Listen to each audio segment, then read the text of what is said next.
Today I want to talk about anger and how to manage it. So regardless of the reason, anger can lead us to suffering and have adverse effects on our mental and physical well-being. You can notice what we experience after becoming angry or being frustrated with someone. We feel so exhausted, right, and drained and depleted. In 2009, Elizabeth Blackburn won the Nobel Prize in Physiology for her discovery of telomeres. Telomeres are like the protective caps on the ends of shoelaces. They are the protective caps on the end of our chromosomes, which are the thread-like structures that carry our genetic information. As we age, our telomeres gradually become shorter, and this has been linked to various age-related diseases. Her research has shown that people who experience chronic anger and hostility have shorter telomeres than those who experience less anger. So if you're stressed and angry, you shorten your lifespan. Then why do we hold on to it? And how can you deal with anger when it arises? Although there are many approaches to managing anger, today I'd like to discuss the most critical aspect. Recognizing that the key to managing our anger lies solely within us, not with the other person. For example, if someone drives recklessly on the road and almost causes an accident with your car, you may feel angry. You may think the person owes you an apology for that issue to be resolved. What if the person does not apologize? In that case, you've given that person control over your emotions. It is as if you are relying on them to release your anger for you. However, the problem is that the person may not even recognize what they did to you. It happens, right? They don't remember what they did to us. And the person may keep running away. Then you must keep chasing them for the rest of your life.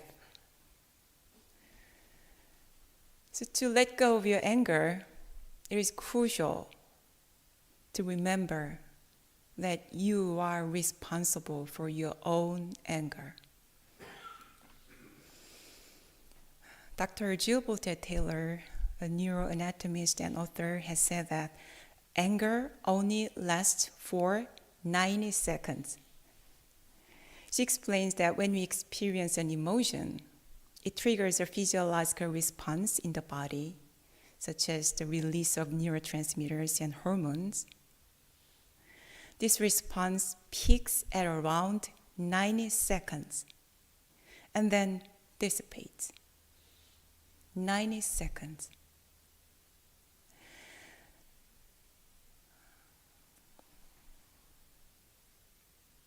So Mr. Sotaesan says, when thoughts arise during meditation, we should just recognize them as thoughts. Do not engage with them. Do not try to get rid of them. Then they will disappear themselves. We can apply the same method in dealing with anger. The emotions keeps alive because we replay the story in our minds over and over and holding on to the emotions.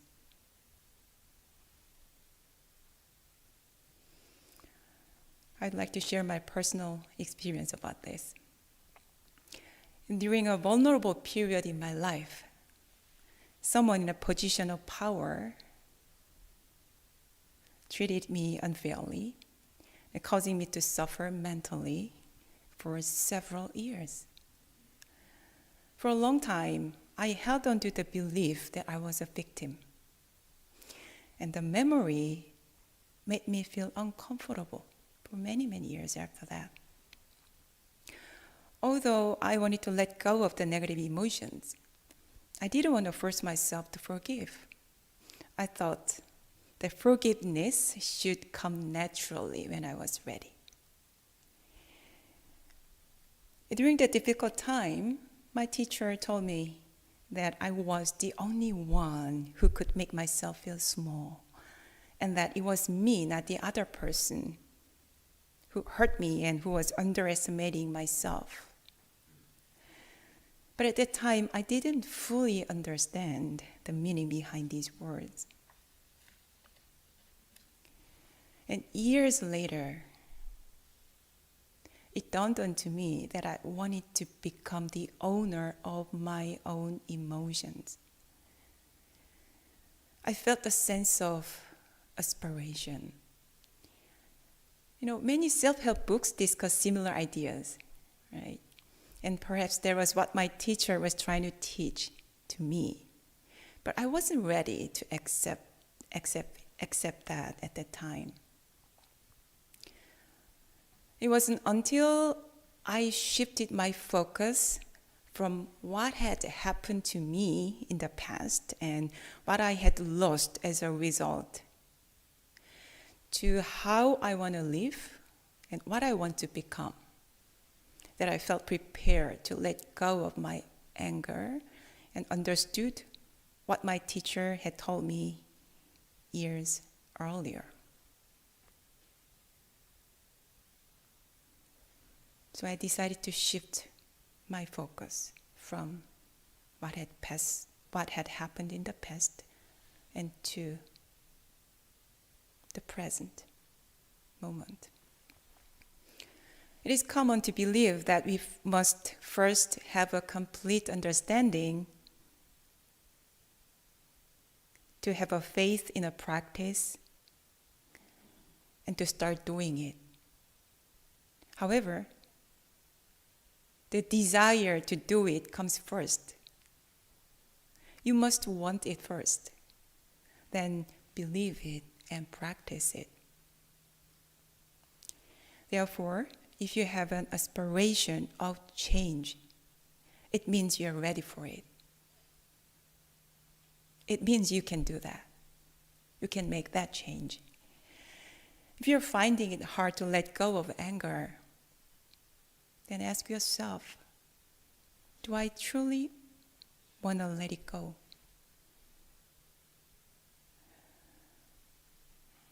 The next thing that I'd like us to remember in dealing with anger is when we feel angry, we need to pause. No matter what the situation, we need to pause. This may not be easy. It's like stopping a car rolling down a steep hill. It helps to breathe with your Danjeon awareness. You can focus your mind on your lower abdomen, just breathe. Take a deep breath in and out, just 3 times. When the energy in the body settles down, we calm down quickly because our body and minds are not separate. Why do we need this practice? Because most of the thoughts we have when we are angry are just a reflection of our anger. We don't realize it when we are angry. Anger is like red ink that colors the water in an aquarium. If the water becomes red, everything will appear red to the fish in the tank.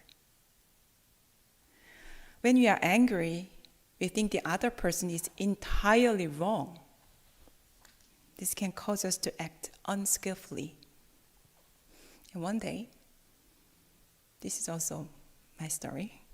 One day, someone talked to me and so rudely and aggressively.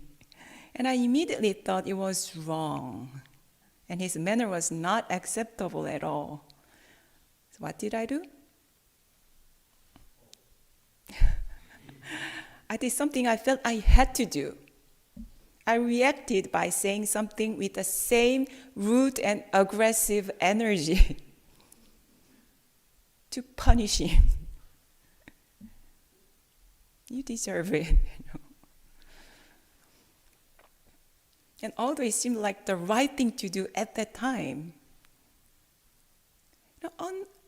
uncomfortable feeling remained in my gut.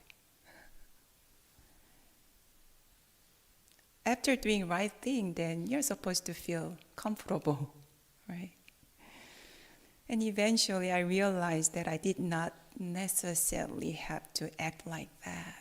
It was not necessary. This kind of impulsive reaction usually results in an escalation of suffering on both sides. This event made me realize that something I believed to be true when I was feeling anger may not have been accurate. You shouldn't trust yourself when you're angry. I thought anger was relatively easy for me to handle because, I do not become upset or angry easily. I'm gentle and kind. But it turns out that this was not true either. When we become angry, we tend to believe that the other person made us angry. Is it true? While in fact, the seed of anger is in us. So when the cause meets a specific condition, it generates an effect. Cause, condition, effects. The other person only plays a role in creating the specific condition. The seeds are within us. This explains why two people react differently in the same situation. They hear the same words, they see the same situation, but one person gets angry while the other person remains calm. If we understand this, we will be better at pausing and reflecting on our emotion. One of my jobs at the One Dharma Center is managing and controlling heating and cooling system. Some people say that the meditation hall is too cold, and some people say that the temperature is a little too warm for meditation. Neither of these are really correct. And recently we had to call a heating technician to fix a problem with the floor heating in our meditation hall. And during his visit, he mentioned that for him, 70 degrees is just the perfect temperature for him. But for his wife, even 74 is not warm enough. How do you think? Is 74 warm enough? And it causes them trouble when they sleep at night. No, good sleep is important, right? And 70 degrees warm or not. Instead of arguing about it, a more constructive approach or a more accurate approach would be to say, I feel this room is cold. And the other person would say, I feel that this room is a little too warm. This opens up the possibility of finding a solution that works for both. Perhaps you could consider purchasing a water heating pad that has separate temperature controller to accommodate different preferences. Then you can buy that online. Or you can just decide to follow whatever the other person likes.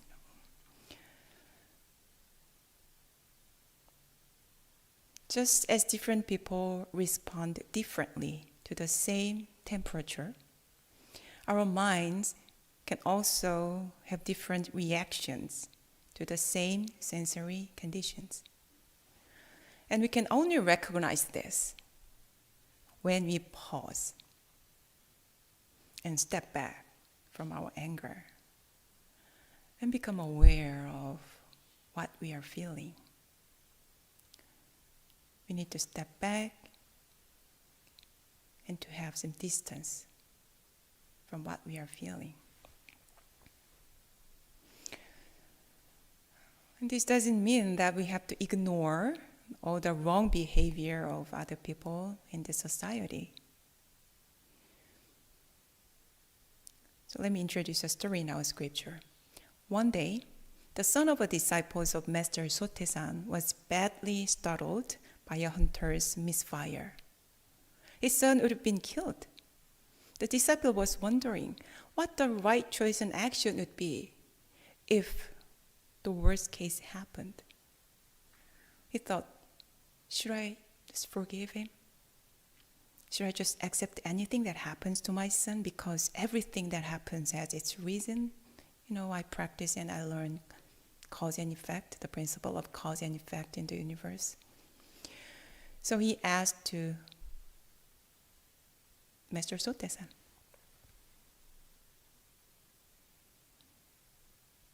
so what if a drunken driver almost hit your child? Most people will become furious.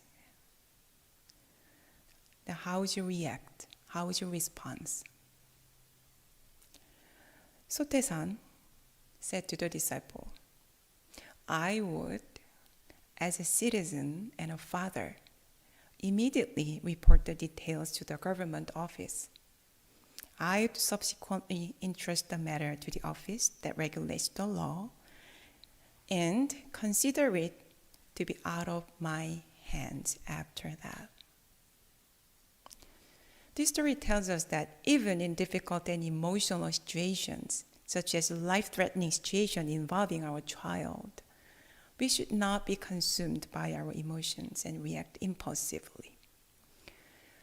And at the same time, we also need to take practical action, such as reporting the incident to the authorities. He said that he would consider the matter to be out of his hands after that.